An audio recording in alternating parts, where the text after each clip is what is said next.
Welcome to another episode of the Voices for Voices TV show and podcast. I am your host, founder, and executive director of Voices for Voices, Justin Allen Hayes.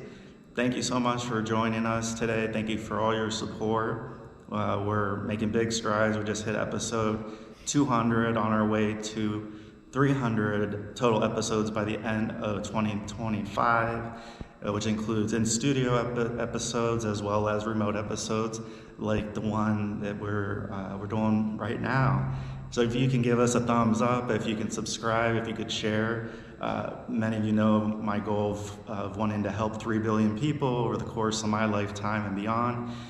So if you're able to help out, if you're able to donate, we are a 501c3 nonprofit. You can do that. But you can just subscribe and like and share our content, and that will be amazing, and that doesn't cost anything, just having an internet connection, basically.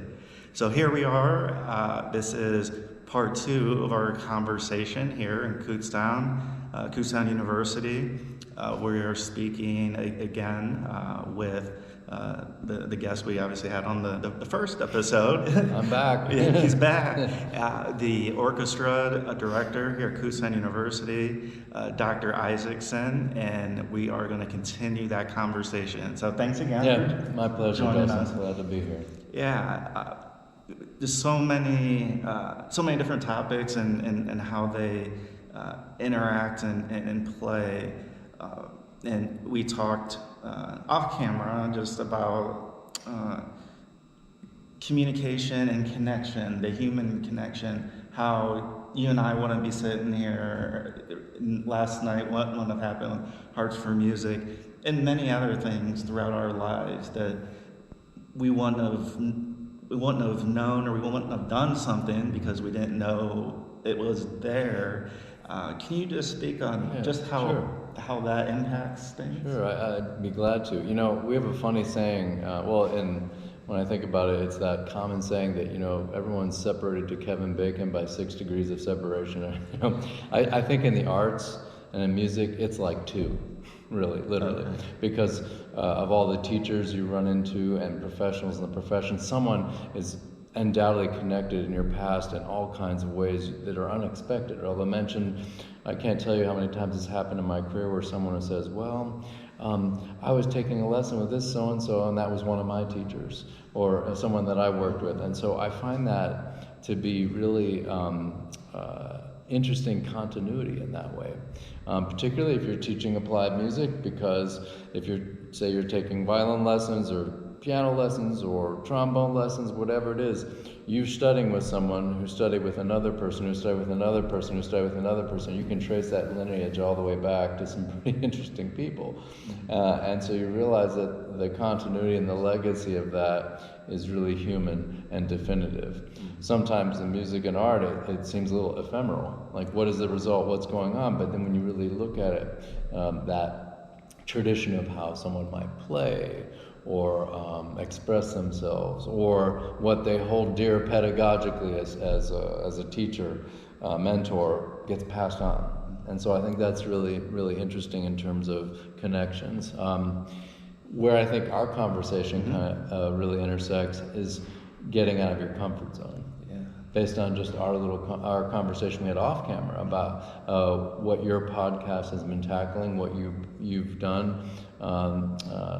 Not just as a musician, but delving into other realms. And I find that fascinating. I'm really listening to that. And so I think for me, I haven't had the opportunity to do that like you have, but what I've gained from talking to you and thinking about it is that saying yes to things that you really have no idea about can lead down some very fruitful and interesting endeavors, like Hearts for Music, or for your organization, Voices for Voices. I wouldn't be here if it weren't for Hearts for Music.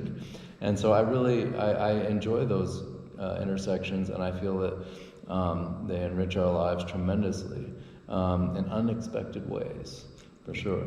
Yeah, and I think part of it is being present in the moment of being present. I was on a mission trip to Ukraine a couple years ago and went to Kyiv, and which was just an incredible experience, just to be with the people, the air raid sirens, and it was, unfortunately I had to keep a lot of the details from my family, because the previous year we were put in contact with an organization that was running a convention center in Warsaw, Poland, where they were taking in Ukrainian refugees, and it was just a huge convention center, and it was basically makeshift with cots. I think there was like 3,000 people there, and so that's where they were living, and a lot of them,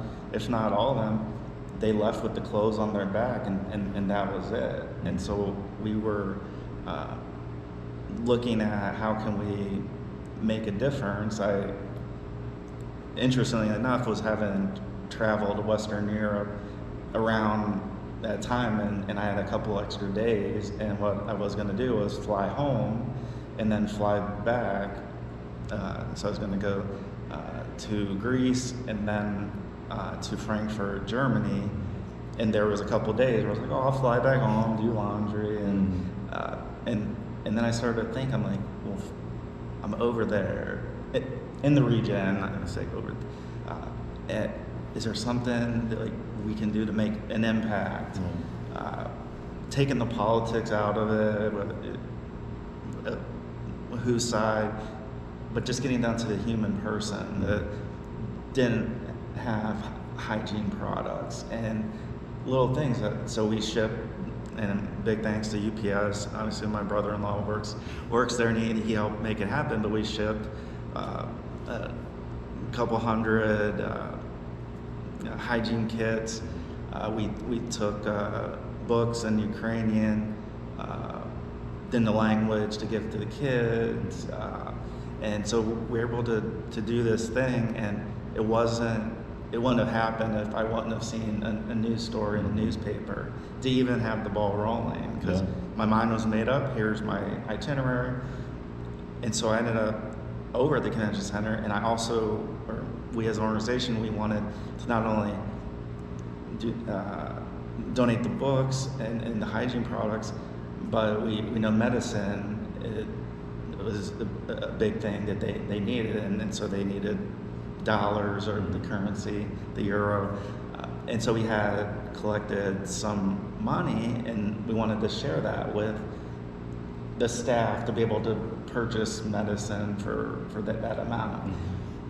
And if I wouldn't have had an interpreter with me, even though I had already set up that this is the day, this is the time that I'm going to come and donate, and here, just logistically, and then the languages, and I only know English, and I saw I think I saw a tip somewhere.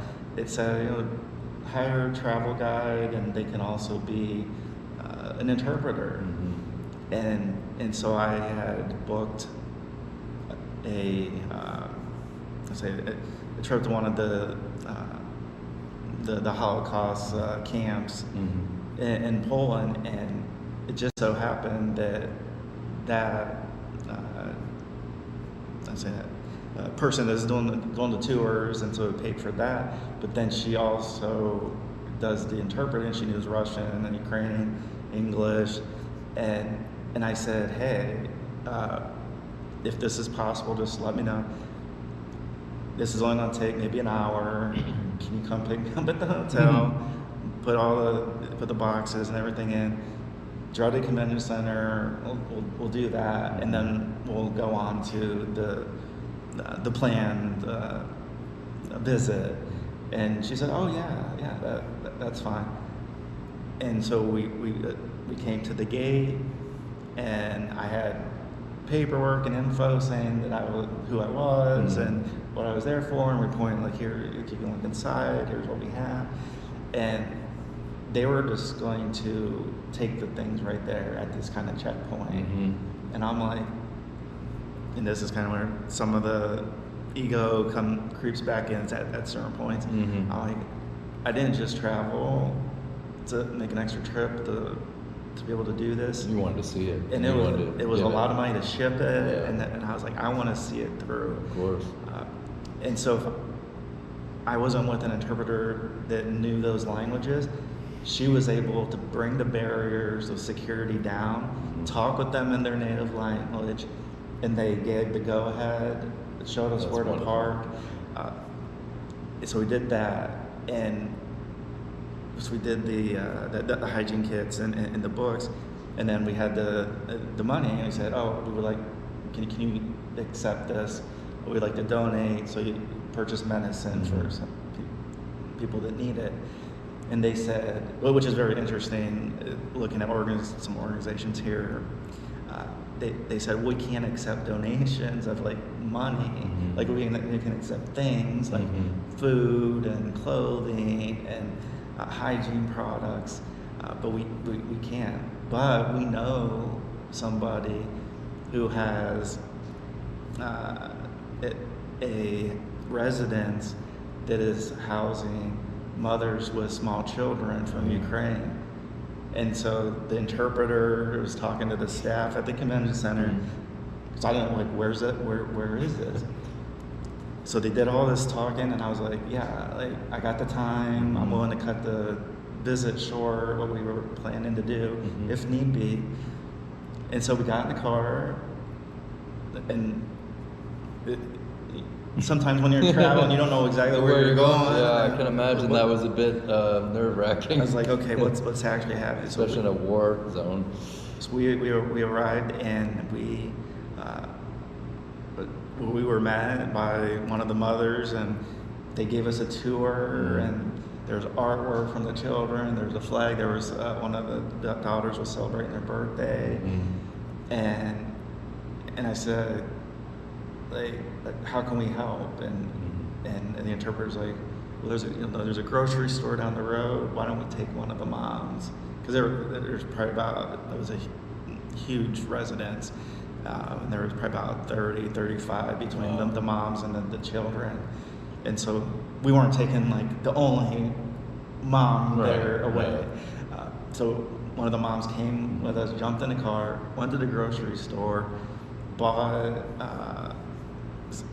like tangible food. There were stands where there was some fresh fruit, and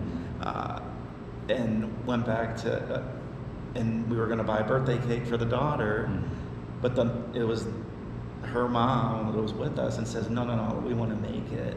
So we bought all the ingredients on top of all the meat and the produce, and unloaded it, and it was just how the connection came to be. If we wouldn't have been at the convention center, might not even got into the convention center if I didn't have the translator. And so human connection is just incredible that I get asked. To kind of bring us back, I was asked at another visit, a second trip, where there was basically the same type of setup in Constanța, Romania, and we were talking, like, and the person that runs the organization says, how did you decide to come here to help, and like, how does that like go on in your mind? And I come back to, I'm using that extra energy. I don't drink coffee. I do. I need it. Yes. And you don't. That's and so good. people then like, you drink coffee, you drink Red Bulls. Like, how do you have this energy? And I'm literally just using that energy that I was using for not great things to hopefully do the purpose that I'm here with. So when an opportunity comes available and it's able to be worked out in my head, I'm like, yeah, like, I'm gonna be over there, let's do it. And people are like, well, how did you make that decision so quick? It's when we have certain mindsets and things that are like our own values, and as individuals, when things connect, and if it's able to be worked out financially or time-wise or whatever that may be.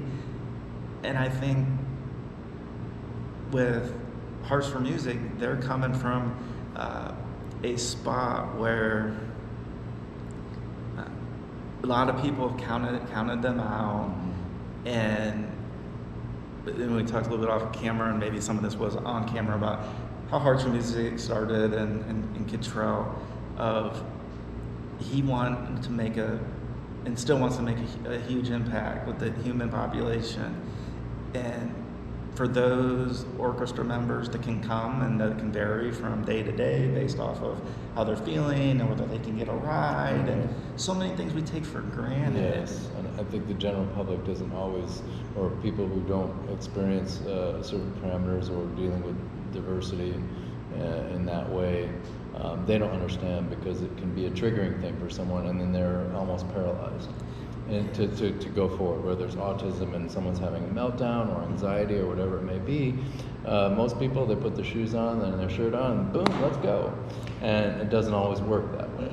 And I think judging comes into play, where I mean, I'm for sure guilty as charged, judging people, situations, and when we take a step back and we're not judging the person, because we don't know what's going on and what has happened in their life that day, or to a loved one, and that's one thing that once I found a way to take a step back and just be present in a moment, and not, I would start cursing when I was younger, and like, oh, this and that, and now it's quite the opposite, where, like, I don't want to say, like, I'm one of you. Like, I understand to an extent, because there's things that happen to me, and I'm probably outwardly look and hear things, and people are like, oh wow, he's crazy, or but what? It's easy to make a snap judgment, and I think in our society there's a kind of an angle where it can go negative in that snapshot, because that kind of draws in an audience.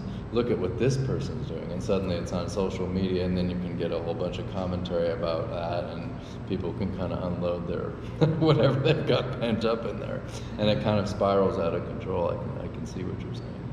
Yeah.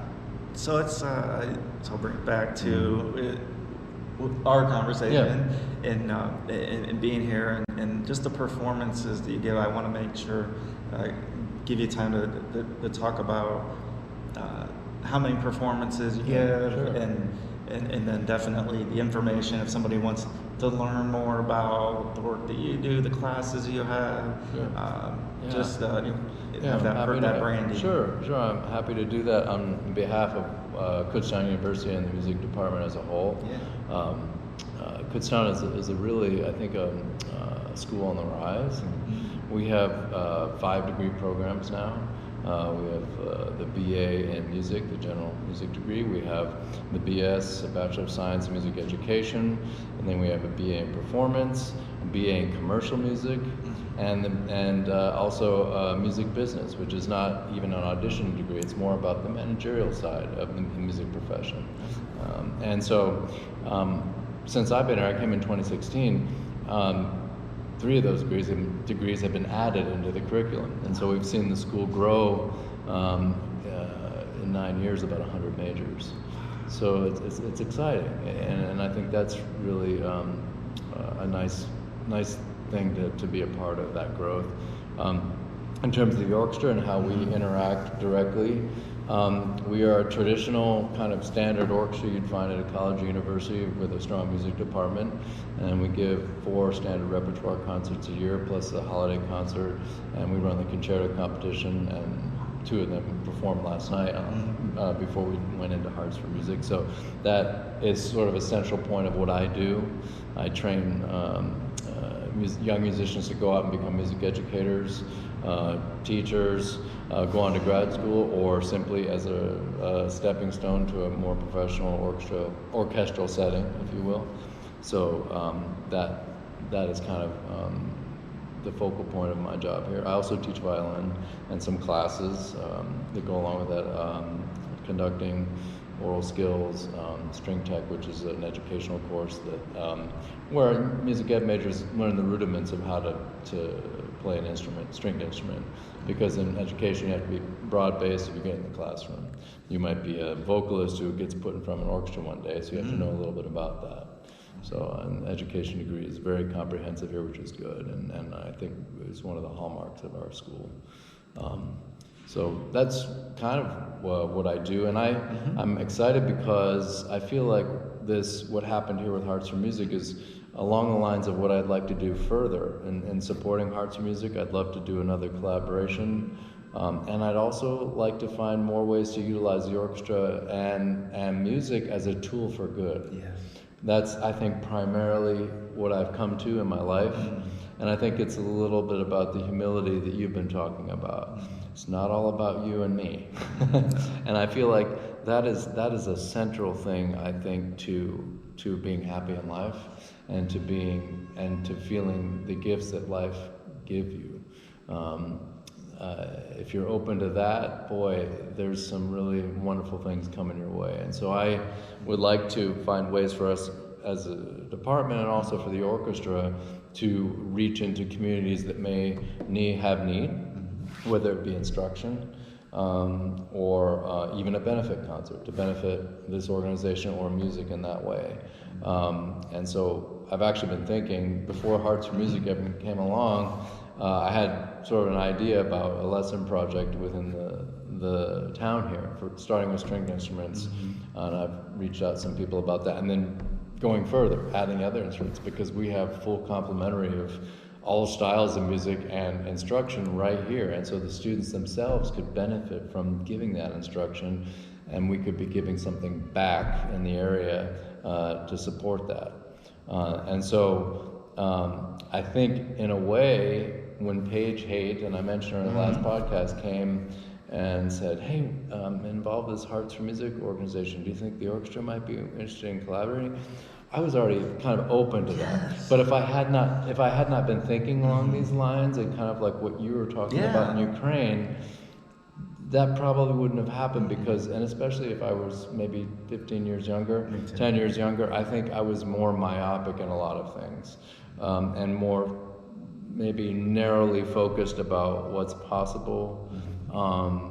I think with age comes wisdom, hopefully. Not in every case, but wisdom, and hopefully the ability to see beyond yourself and what you can, how you can impact society. How can you make a difference? How can I do something that helps other people and makes connections? I think that's profoundly important. And you might think that, well, I'm doing music, but so how do I actually do that? And so part of the hurdle is getting beyond what your normal sense of expectation may be, what's possible. Yeah. So how does it make you feel when you hear feedback from a past student, or your approach after a concert, and somebody thanks you and says, great job, that it's not fake, it's authentic. How does that, because I try to bring a little bit of the emotions into it, because no matter what level, CEO, president, director, we all have emotions. It's just how we decide whether we want to share them or not. But related to the orchestra, and your mind was already in that space, so Hearts for Music, it's like, okay, like you wrote it, you didn't have to think. Right? You had to think, but it was already on the line of your mind, so it happen maybe a little quicker than if it wasn't. It might be like, okay, let's talk about that for next year or 2 years.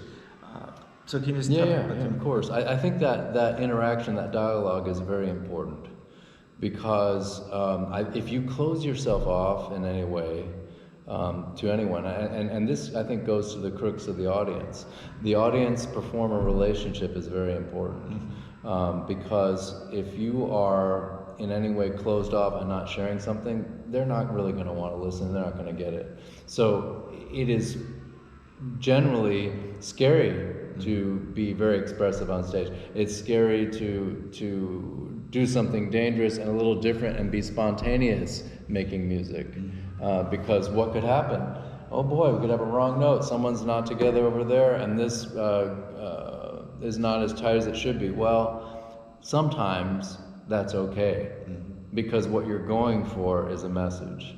And if it is too much in a straitjacket, it's too straight ahead, the message doesn't always get out. But there's a fine line. Of course, we don't want to put stuff out there that's not well crafted, and if it's not together and it's out of tune and it's generally not, polished to a certain degree, then that's not good either. So it's like finding that straight line. So when I have someone come up and really genuinely like the concert and talk about that, I do feel some gratification from that, because it means that we gave them something. Yeah. We shared something, and that message was received in a good way. And so I always try to, and sometimes I'm more effective in this than others, but I try to get out after the concert and come away from the backstage, so that particularly where our auditorium is, so that I can interact with people who come. And I always try to meet the parents too, because I want them to know that I care about their students, because I do. And I feel like as an educator, when they sign on to come to KU, I feel a real commitment to make sure I educate them in the best way possible, and that I'm giving them everything that I can give them within the structure here. So, but I also want to meet people who, not just the parents, I also want to meet the general audience members who are interested in music and have a good experience, because that tells me a lot of information about what they liked and maybe what they didn't like. And how can I reach that general audience for the broader cause of music that's important? We can't just play always the same things. We have to touch on some of the standards, because that's educational, and I understand that, but we have to break out of those molds a bit, and I feel like Hearts for Music definitely did that, because that expectation of what a university orchestra or professional orchestra is going to do, that was not on the table for most people showing up to that concert who were just from the general public. They didn't really know what that was about. The logo was in the poster, but it didn't really describe what they were about to see. And I think they were profoundly moved. I haven't had a chance to check my email so much, because I think I mentioned earlier my son was autistic, and my kids are with me right now, and a dog, and so on top of that concert, it's just been craziness. But I when I was on there just quickly, I did see there was a number of comments that had come in about the concert. So that will be hopefully positive and gratification for everyone, because a lot of times you don't hear that. That's right. So the fact that it is coming in tells me a lot that concert was very meaningful, and it had an impact. And I hope it really gave a great experience for Hearts for Music participants, and gave them something they haven't experienced before in a positive way. And as you mentioned, one of the Hearts for Music musicians, probably the youngest, little Cece, you talked about how usually not big on rehearsal, and might be a little tough to get her to want to come.